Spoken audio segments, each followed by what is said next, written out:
Buenos días, bienvenidos y bienvenidas a esta entrevista que haremos con Susana Ginze en el marco del ciclo Saberes para la Gestión Local. Hoy estaremos conversando con Susana sobre su trayectoria en la universidad y sobre sus aportes en el campo de la economía social y de las políticas sociales.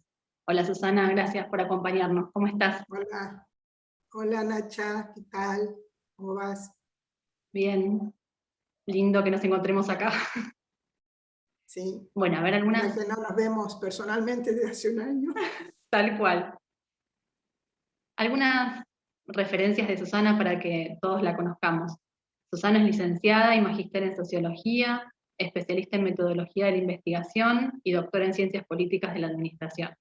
Su recorrido profesional incluye docencia e investigación en diversos países de América Latina, así como actividades de coordinación y consultoría en proyectos de asistencia técnica en organizaciones sociales y en organismos internacionales. Se ha especializado en temas relacionados con la problemática alimentaria, políticas sociales y evaluación de programas y proyectos sociales, seguridad social, políticas públicas para la economía social y solidaria. Además, es autora de numerosas publicaciones sobre estos temas y perspectivas. En la Universidad Nacional de General Sarmiento ha sido secretaria de investigación en el periodo 1997-99 y luego vicerrectora entre 1998 y 2002. Investigadora docente titular en el Instituto del Conurbano, coordinadora académica de la maestría en Economía Social y directora de los cursos virtuales en Economía Social y Solidaria del ICO. Actualmente es investigadora consulta en el Instituto del Conurbano y coordinadora por la Universidad del Observatorio de Políticas Públicas de Economía Popular y Solidaria, una iniciativa de la Universidad de General Sarmiento, la Universidad Nacional de Rosario y la Red Universitaria de Economía Social y Solidaria. ¡Wow! ¿Te sentís reflejada en esta presentación, Susana? ¿Agregarías algo? Sí, No sí, sí, sé, algo Nacha. más de corte personal. No, no, Yo que no. te conozco desde hace tiempo, eh, no sé si pienso en vos y en persona, diría que sos una defensora de lo público y de la idea de que otro mundo es posible. ¿Vos qué decís al respecto? A ver, muy representada, nada que agregar.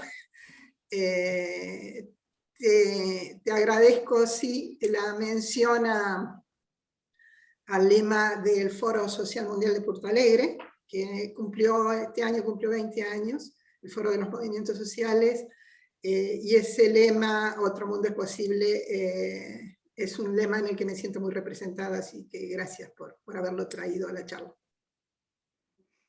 No, de nada. Es lo que me evoca nuestro recorrido conjunto también.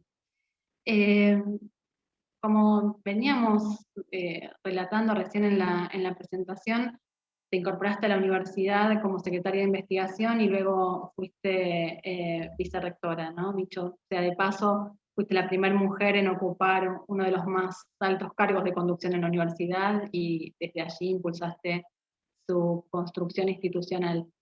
Y en el año 2003 te incorporaste al ICO y asumiste la coordinación del área de política social. Pero también fuiste una de las personas que creó o que contribuyó a la creación de la maestría en Economía Social en el Instituto del Conurbano, que al día de hoy tiene un amplio reconocimiento nacional e internacional. ¿Por qué una maestría en Economía Social? A ver, hay que pensar también una maestría en Economía Social en ese momento que estás mencionando, la maestría es del 2003, fue creada en el 2003, y es la primer posgrado de este tipo, no solo en la Argentina, sino en América Latina. José Luis Corallo, que era el rector en ese momento, yo era vicerrectora en su gestión, fue el que venía trabajando desde hacía mucho tiempo sobre los temas de la economía popular y de la economía social, y él fue el que introdujo el tema en la investigación, e incluso en la intervención, a través de un programa de desarrollo local que hizo la universidad, que hizo el ICO, en realidad, el Instituto del Conurbano, específicamente, y además, en el 2001-2002, la implosión de la crisis en nuestro país mostró algo que veníamos viendo, pero que esa crisis lo puso en relevancia de manera palpable, y que era que la incapacidad sistémica del capitalismo para dar trabajo y para generar condiciones de vida adecuadas para una proporción muy importante de la población. En ese contexto pensamos en la necesidad de la formación. José Luis Corallo, que dirige la maestría desde el 2003 hasta ahora, y Alberto Federico Sabaté nos propusieron un instrumento de formación de la temática del campo, pensando tanto en actores, los participantes, los involucrados en la economía social, como se llama la maestría, como en gestores públicos. Está muy pensado también en esos términos. Así que, bueno, desarrollamos esta maestría que se corresponde con uno de los puntales básicos de la concepción de la universidad de su creación, que es la articulación entre investigación, formación e intervención de la universidad en los territorios. Y creo que a eso después, vos lo mencionaste recién, le agregamos posteriormente los cursos virtuales de economía social solidaria, que fueron mucho más pensados para aquellos a quienes no le interesara la vida académica, como lo que implica una maestría. Bueno, justamente por aquellos años de creación de la maestría, vos te abocaste al análisis de la experiencia del trueque, ¿no? que tuvo lugar en plena crisis entre el 2001 y el 2002. Pero después de eso, tu foco estuvo puesto centralmente en las políticas públicas de promoción de la economía social y solidaria, y en particular en los organismos públicos dedicados a ese tipo de intervenciones en distintas escalas y niveles. Ahora bien, en general hay cierto acuerdo en que durante la primera década del siglo XXI hubo avances en materia de políticas de promoción de la economía social y solidaria. Digo, en especial, o con esto quiero decir, en lo que respecta a la promoción de experiencias de trabajo asociativo y autogestionado. Sobre esta cuestión te quería preguntar varias cosas. La primera, bueno, si estás de acuerdo con esta afirmación, y si es así, ¿en qué aspectos considerás que se produjeron estos avances y cómo pensás que variaron a lo largo de estas 2 décadas?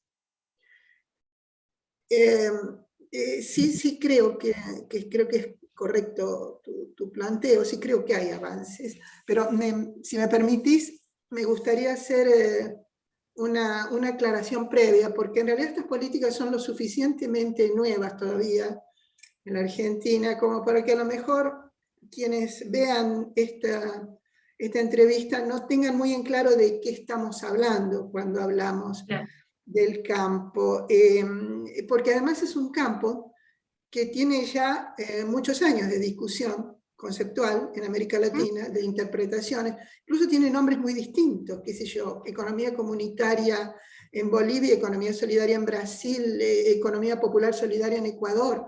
Acá el nombre más común en Argentina ha sido el histórico, ha sido el de economía social, por eso la maestría toma ese nombre hace 18 años atrás cuando fue creada. Pero yo diría que en este momento, y con el recorrido que hemos visto entrando en la tercera década del siglo, nosotros preferimos hablar de economía popular, social y solidaria, que es el nombre que tiene, por ejemplo, el observatorio. ¿Y por qué? Porque pensamos que es un campo que hay que pensarlo en conjunto, porque toma como eje esta otra forma de trabajo, el trabajo sin patrón, que podemos definir como el trabajo asociativo y autogestionado, y ahora para usar autoorganizado, que es la expresión que utiliza la CETEP, la Confederación de Trabajadores de la Economía Popular, o ahora UTEP, Unión de Trabajadores de la Economía Popular.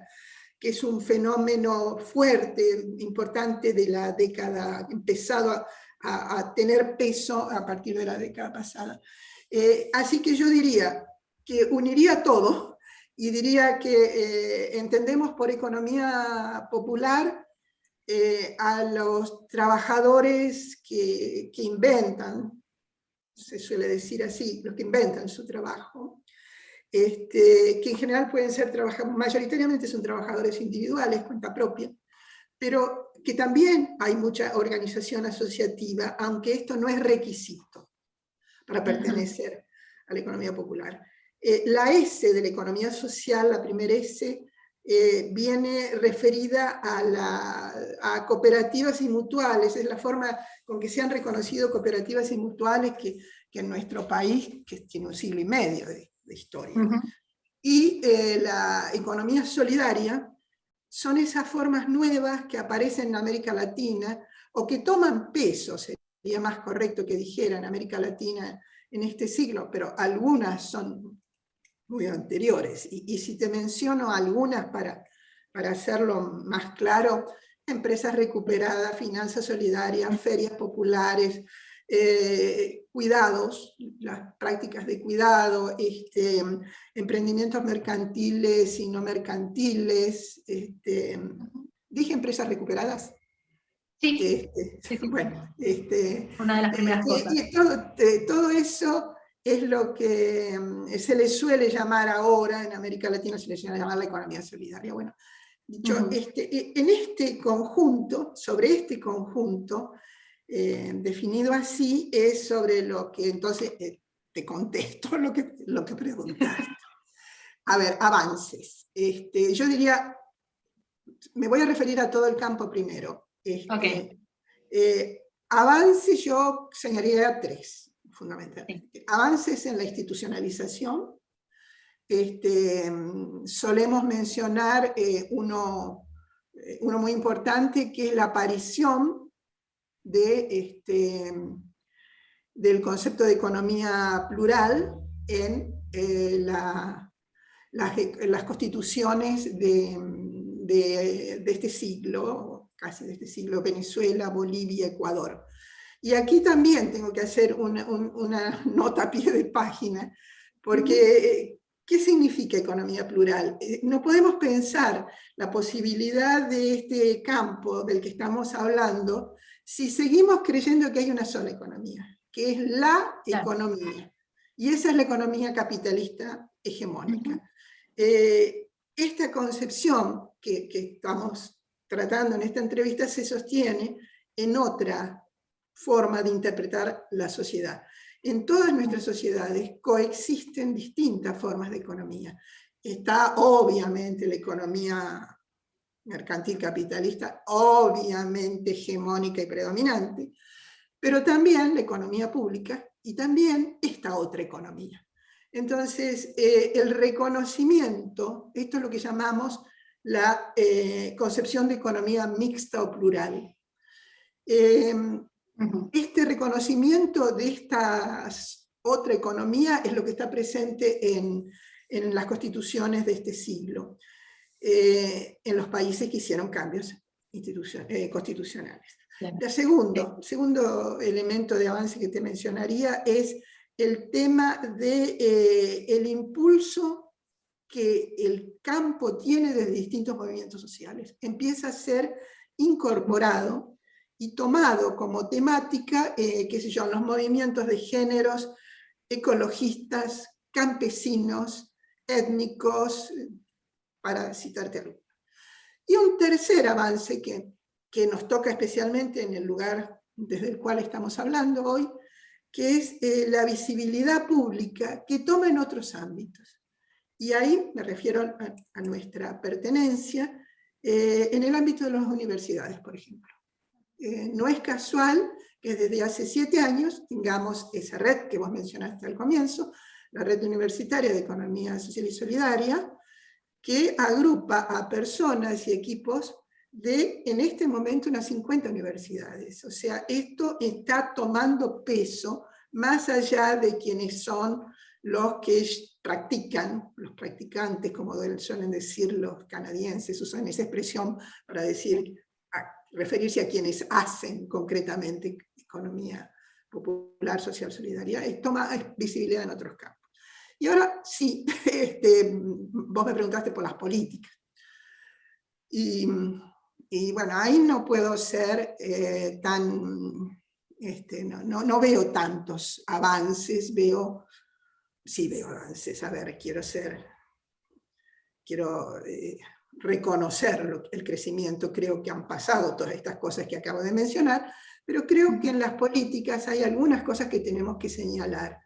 Y estas cosas tienen que ver con que en general las políticas han sido muy dirigidas a sectores vulnerables y muy ligadas a una perspectiva de política social asistencial.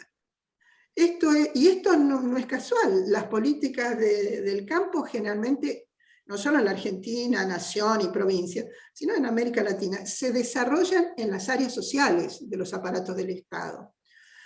Por lo cual, todo otro conjunto de lo que es propio del campo no es reconocido, ni apoyado, ni incentivado por las políticas. Nosotros pensamos que habría que pensar en políticas multisectoriales, esto es, políticas que desde distintos ámbitos del Estado reconozcan que son más políticas públicas que políticas sociales, y entonces ahí entra lo productivo, lo tecnológico, las cuestiones de género, las cuestiones medioambientales, qué sé yo, para citarte algunas de todas las cosas en que este campo tiene que ver y actúa.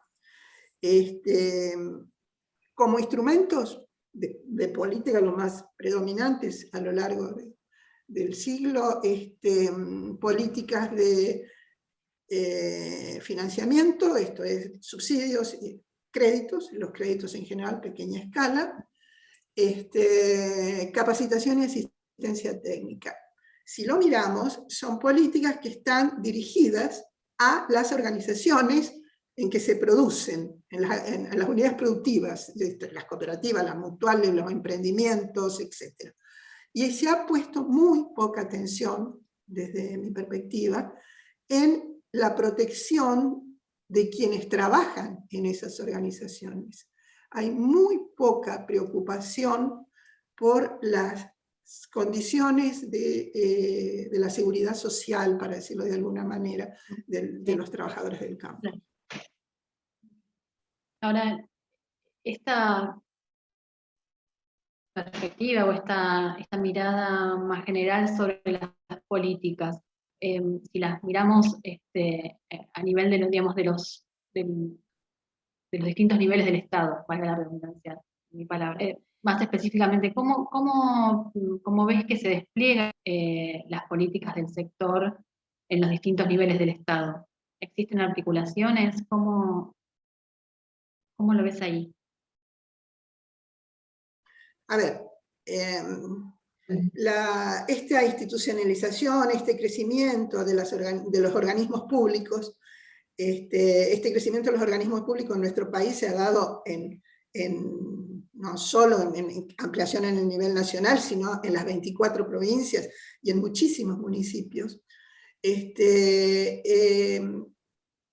Tiene problemas de articulación, sobre todo cuando son políticas nacionales que se requieren en la gestión la participación de provincias, de municipios, pero, a ver, yo te diré que esto ocurre en todas las políticas públicas de todo tipo, no es un problema del campo nuestro. Pero creo que es especialmente complicado, o se nota más los problemas de articulación, cuando intervienen organizaciones de la sociedad civil.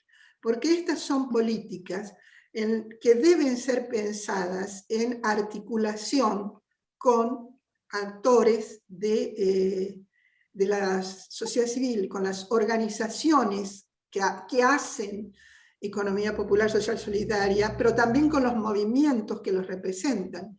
Entonces, eso posiblemente tiene problemas de articulación, Y creo que esto se ve y debe ser trabajado sobre todo a nivel local.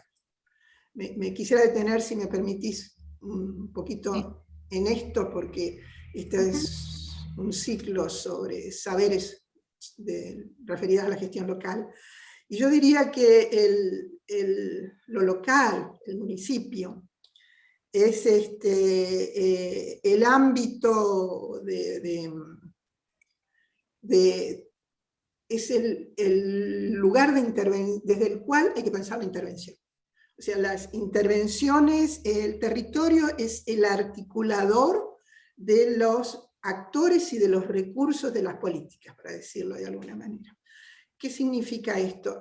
Hay que pensar que el trabajo asociativo, autogestionado y autoorganizado, como lo llama la CETEPA ahora, se desarrolla localmente, se desarrolla en espacios que sabemos que son espacios físicos, pero son espacios sociales, y entonces es desde ahí, desde donde hay que pensar las políticas, lo cual implica además una enorme flexibilidad, porque sí hay que reconocer las particularidades de los territorios, las particularidades de las prácticas, las particularidades, los saberes de quienes están participando. Bueno, esto implica que la política debería ser una política con mucha flexibilidad, con mucha capacidad de ser pensada de abajo hacia arriba.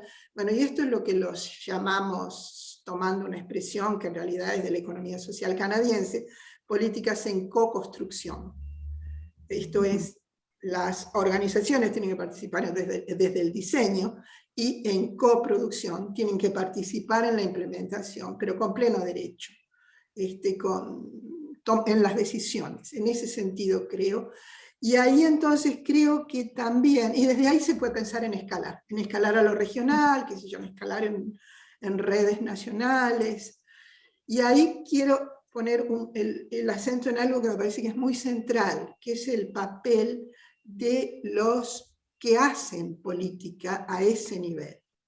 Estoy pensando en un modelo que es la Red de Gestores Públicos de Economía Solidaria de Brasil, que lo que hace es articular, poner en intercambio a través de una red a los gestores de política, pero no los gestores políticos, no los funcionarios políticos, sino los gestores, los que hacen, los técnicos, los profesionales, los que quedan, los que generan capacidad institucional y quedan cuando la política va y viene. Y entonces me parece que es ese sector el que podría potenciarse mucho y tener mucho que decir si se juntara, si se articulara, si intercambiara, si supiera lo que está pasando en una provincia y los problemas que tuvieron, y eso sirviera para pensar lo que se hace en otro, y lo mismo para los municipios.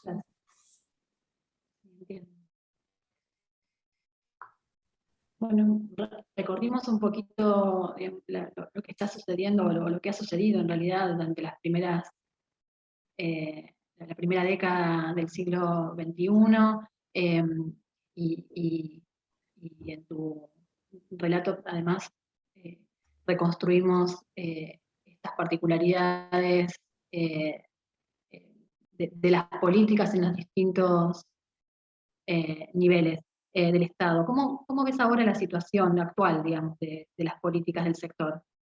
A ver, yo veo cambios positivos. Obvio, la pandemia, sí. Cambió el mundo, cambió nuestro país, cambió nuestras vidas. ¿No?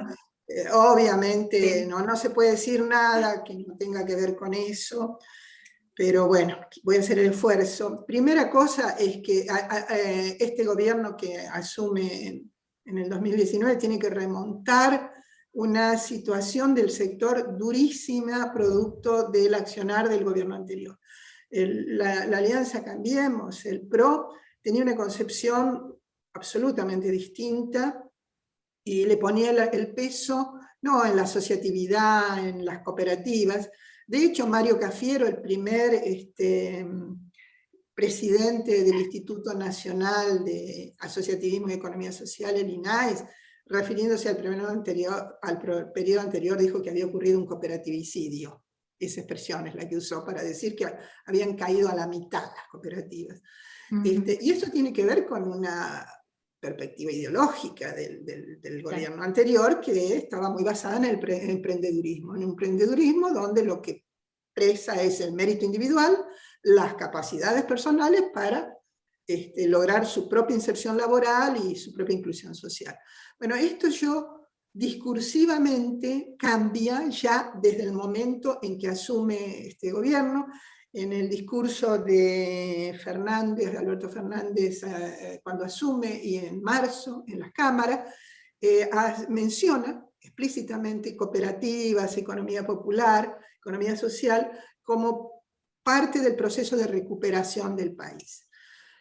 Pero no ha habido mucha posibilidad de ver cómo esto se porque, bueno, la pandemia cruzó todo. Y entonces ahí, sin embargo, yo rescataría dos cosas por lo menos importantes, que sí van en el sentido más estructural, que es, por un lado, que el INAES, que estaba en el Ministerio de Desarrollo Social, pasa al Ministerio de Desarrollo Productivo, lo cual implica un cambio respecto a esta perspectiva que yo señalaba antes de política, más bien política social asistencial.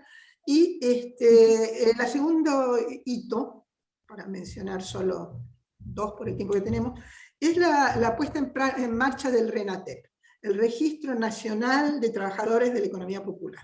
En realidad eso existe desde el año 2016 de una ley, pero que no había sido puesta en marcha en el gobierno anterior y se implementa en julio del 2020, y ahora lleva más de 2 millones de inscriptos.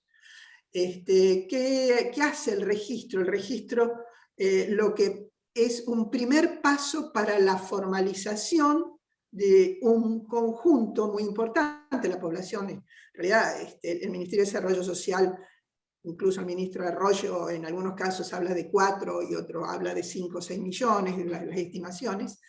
Y este registro lo que implica es un primer paso de formalización de estas personas y formalización que implica adquisición de derechos.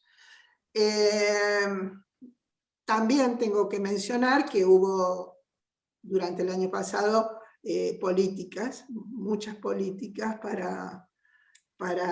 se realizaron políticas en el medio de asistencia, de apoyo, para paliar la situación de la pandemia en este sector, pero te diría que fueron comparativamente menores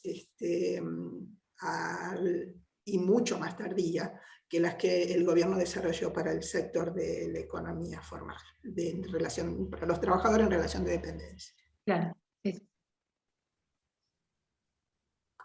Bien, y ahora mirando un poquito tu actualidad, bueno, participás en el equipo de seguridad social del ICO desde hace muchos años, y en el último tiempo trazaste un puente más que interesante entre economía social y solidaria y la preocupación por las protecciones que requieren los trabajadores del sector. De hecho, hiciste ya alguna alusión a eso antes.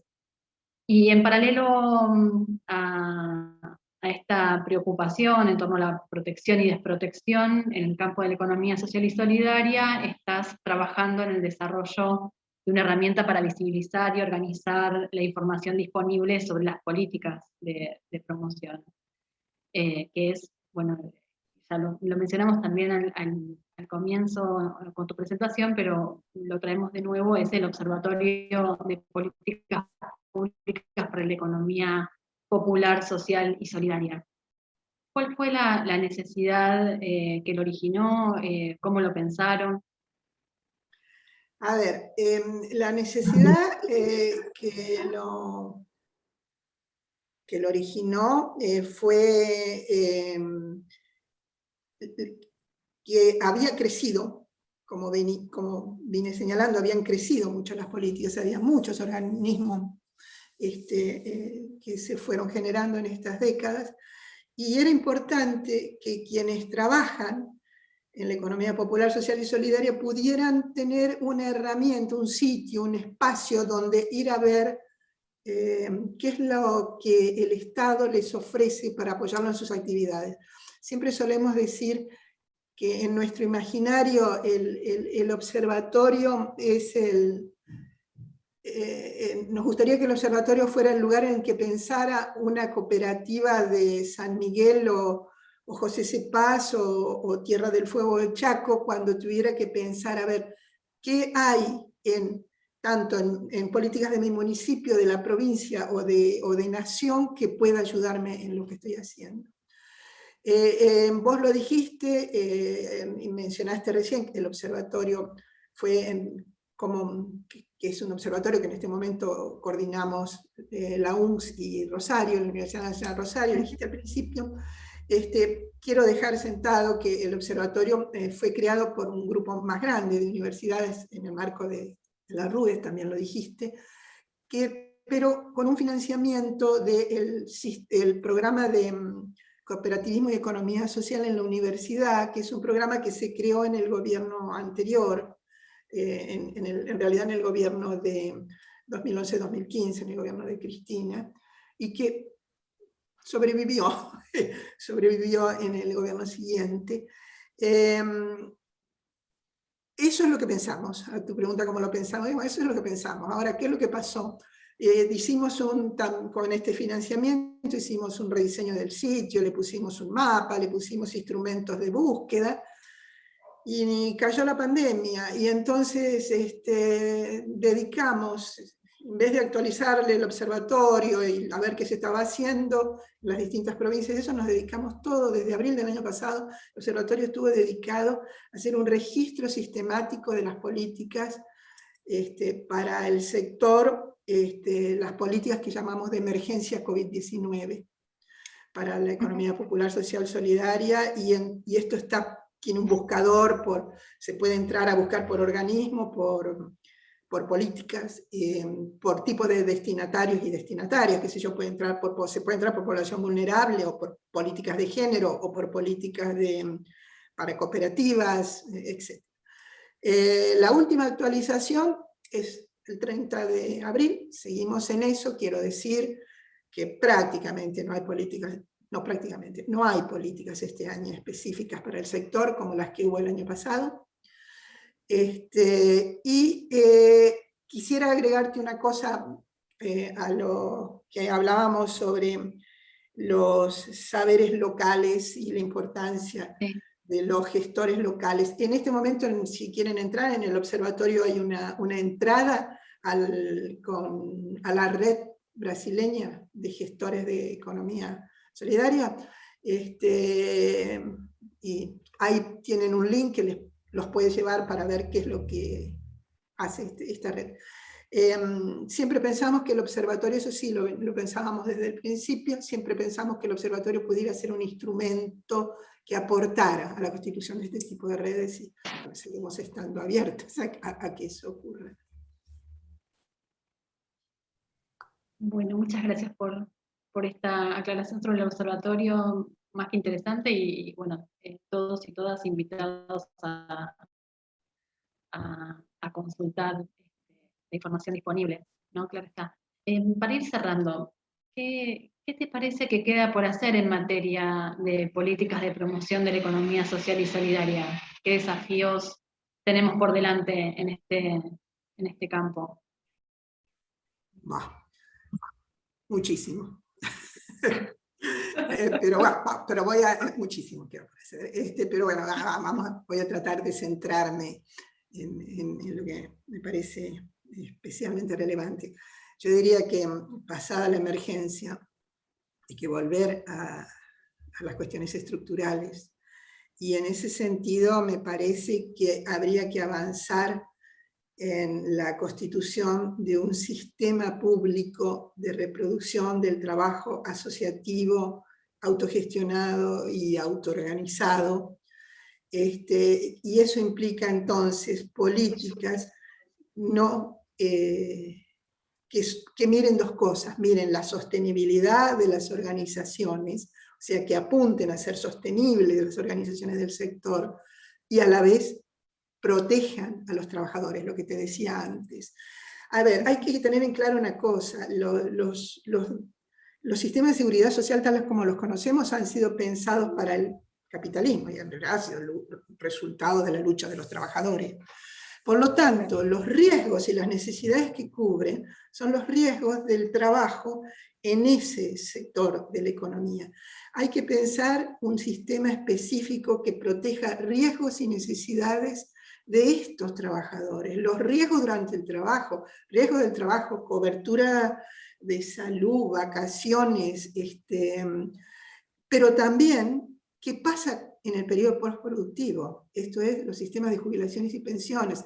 Entonces, todo esto yo creo que tiene que ser pensado en el futuro, que esto es lo que, una visión articulada, por eso uso la expresión sistema de reproducción del trabajo, de este tipo de trabajo. Y creo que esto no puede ser hecho desde el Estado solamente, esto tiene que ser hecho con quienes participan, con las organizaciones, con los movimientos, con los trabajadores y trabajadoras de la economía popular, social, solidaria. Esto me parece que es clave. Hay que pensarlo como sistema, pero además en co-construcción y en coproducción, para usar las expresiones que usé antes. Bueno, muchas gracias, Susana. Muchísimas gracias por haber compartido esta charla, fue un gusto. Muchas gracias a quienes están escuchando del otro lado. Esperamos que estas reflexiones les hayan resultado interesantes y les invitamos a continuar viendo las otras entrevistas de Saberes para la Gestión Local. Bueno, muchas gracias a ustedes y un placer, Nacha, haber hecho esta entrevista con vos. Y muchas gracias, Alico, por haber pensado en nosotras.